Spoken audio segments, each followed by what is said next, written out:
The miles have been run, whoo-wee. This ZoomX, it's been squished. The miles have been cruised, and those long runs have been enjoyed. But does the Nike Vomero 18 deserve a spot in your shoe rotation? Find out in today's full review. Welcome back to the channel. I am Cody with the Shoe and with Cody, and today we got ourselves a good one. We are talking about the Nike Vomero 18. I've been racking the miles in. I maybe have about 31 miles into this shoe, and I've been putting this thing through the ringer, and I got a lot to say. In this video, I'm going to cover the fit, the good, the bad, and the verdict. Should you buy this shoe? Yeah, this shoe right here. Now, before I dive into all that goodness, I do need to point out one thing. Nike did send me the shoe for a review, but they have no idea what I'm saying in this video, and they have no control over any of my content. I also have a big favor to ask you all. Hit the like button and smash the subscribe button. You know you want to. It absolutely helps the channel, and it costs you absolutely nothing. Now let's sit back, relax, and let's talk about Nike Vomero 18. To kick this video off, I'm going to talk about the fit. Now, one thing I want to point out, with Nikes, I'm a little bit different than any other shoe. Typically, you're going to hear me say I am a men's 9.5. In all Nikes, roads, trails, it does not matter, basketball shoes, what you name the sport, I am a men's 10. So for me, for a Nike, the 10 is absolutely working. So I would say whatever your Nike size is, that one would absolutely work for you. I had no issues at all with the length, and I also am pleasantly surprised the width. So I have a wideish foot, as I always say, not a wide, but a wideish, and it definitely accommodated my foot really nicely. I feel like I was able, when I went for my long runs, my easy runs, recovery runs, my feet could, kind of swell up a little bit, no issues at all, and they could really breathe. The other thing too is the volume of it, because you guys always ask me about that. No issues at all. Again, I have about 31-ish miles in this shoe, and I had no rubbing here, no issues with the length, and definitely no rubbing up here. That's really important, especially for a shoe with this type of stack. You want to have a shoe that you can cruise the miles and feel comfortable in it. So again, I am a men's 10 in all Nikes, and the 10 for this one absolutely worked. Now, because I'm a positive guy, I'm going to start with the positives, and honestly, it's gotta be this foam, and it's gotta be the stack. You're getting about 46, I believe, in the heel, and you're getting 36 in the forefront, a 10mm drop shoe. Personally, I don't always love a 10mm drop shoe. This doesn't feel like a 10mm drop shoe because you get that nice roll. So the foam, I mean, just look at that. That thing is sweet. It feels comfortable underfoot, and you have a nice roll underneath of it, which is really nice to me. I don't like a 10mm sometimes can hurt my foot depending on how it is, kind of the shape of it. Because this is a roll technology, I have no issue. Something to point out. So this is ZoomX here above this little pocket right here, and React X on the bottom. It's still really comfortable, but I think sometimes people are going to see that ZoomX and be like, wow, it's 40-some millimeters of ZoomX, that's crazy. It's not. It is a combination of ZoomX and React X. Just know that. It doesn't make the foam any less awesome. It's just I want to point that out because I get that all the time. Is that ZoomX? Is that ZoomX? Yes and no. Just keep that in mind. The upper, very plush. Like, look at that tongue. That is a plush tongue. This is just like that overall, just a comfortable cruiser. That is the category I'm going to put in this one. This is a shoe for easy miles, recovery miles, long runs when I don't care about the pace. I'm not necessarily using this shoe if I want to pick the pace up. So when I say easy runs, that's around an 8-minute mile. When I'm going for recovery, it's going to be anywhere between 8:30 and 9. And if I was doing a long run in this one, it's going to be in those 8s, that lower 8s. So again, and it feels really comfortable there.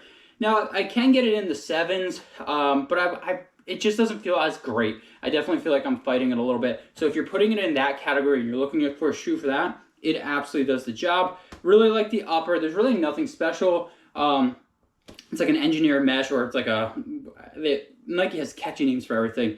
But it gets the job done. One thing I want to point out, it's getting toastier here in Pennsylvania. Not terribly hot, so people in Arizona, all those areas, don't drop DMs at me. I get it. You're hotter down there. But for up here, it is getting pretty hot. And the shoe's fine. It's still breathing pretty well. I don't know if it's like 90s, would it be as breathable? Because again, you have a lot of materials. But for right now, for when I'm running in it, it's doing the job and it feels very breathable.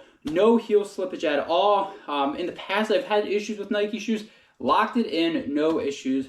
The looks, love the looks. This shoe is freaking awesome.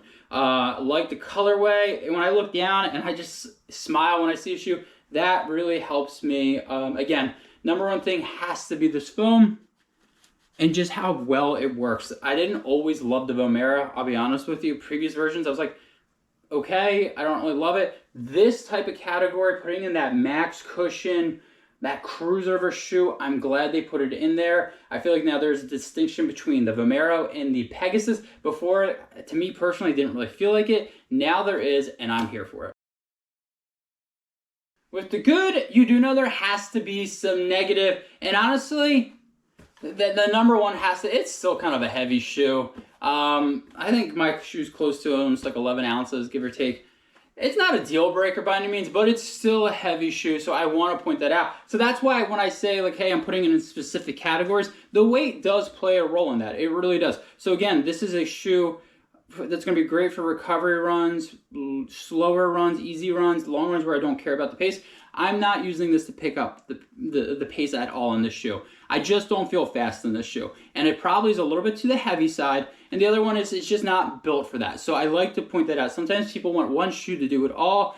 I just don't think that's where it's going to be. I don't think you're going to want to pick the pace up with it. The other thing, caveat too with this, the longer I ran in this shoe, the heavier it did feel. So if I were going out for like an 18-mile run, even though I'm going easy and relaxed, especially when it gets hot out, like, and your form kind of goes, so the shoe is going to feel heavy. So just keep that in mind. This is not the lightest shoe. Now, I don't mind running in a heavy shoe, but I know some of you all are like, hey, I want it as light as possible. I want it stripped down as possible. This is not that shoe.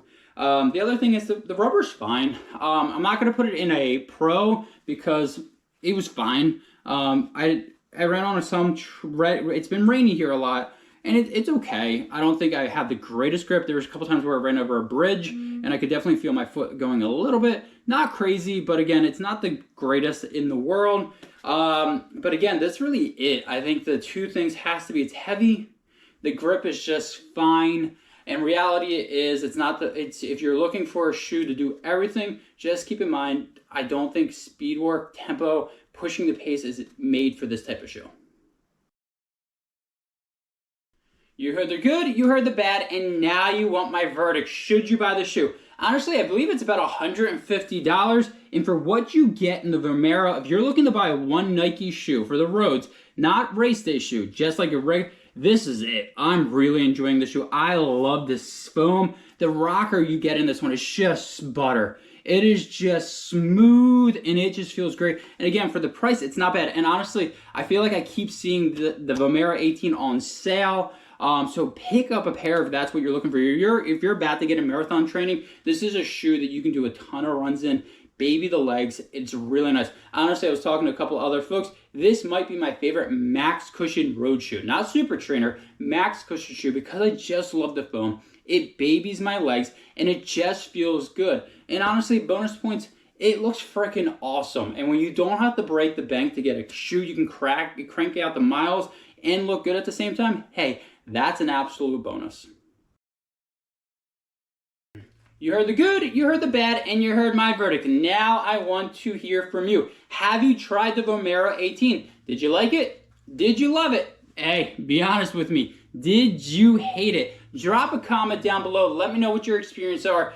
Also, are you digging where Nike's headed? They're kind of going with the Plus, the Super, and the gas station approach pretty much for their shoes. Drop a comment down below. I appreciate all the support. Remember, hit the like button, smash the subscribe button, and until next time, I'll see you all out on the run.